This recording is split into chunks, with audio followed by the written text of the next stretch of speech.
জিম্বাবুয়েকে 3 দেশীয় সিরিজের পরপর টানা 2 জয়ের পর দক্ষিণ আফ্রিকার বিপক্ষে খেই হারিয়ে ফেলেছিল বাংলাদেশ U19 দল। তবে চতুর্থ ম্যাচে ঘুরে দাঁড়িয়েছে যুবকরা।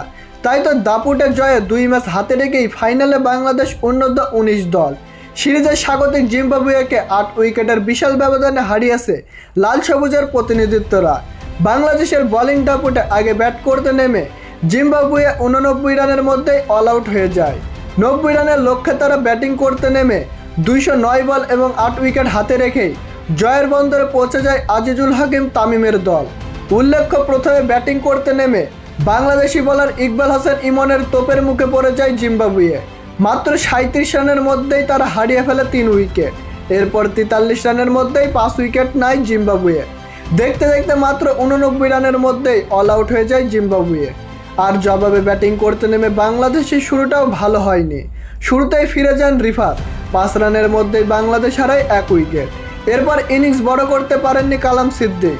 16 বলে 20 রান আসে এই ব্যাটারের ব্যাট থেকে। ততক্ষণে বাংলাদেশ হারায় নিজেদের দ্বিতীয় উইকেট। তবে দারুণভাবে ফিনিশ করেছেন অধিনায়ক আজিজুল হাকিম তামিম। 49 বলে 47 রানে অপরাজিত থেকে 8 উইকেটের বড় জয় নিয়ে মাঠ ছেড়েছেন তিনি।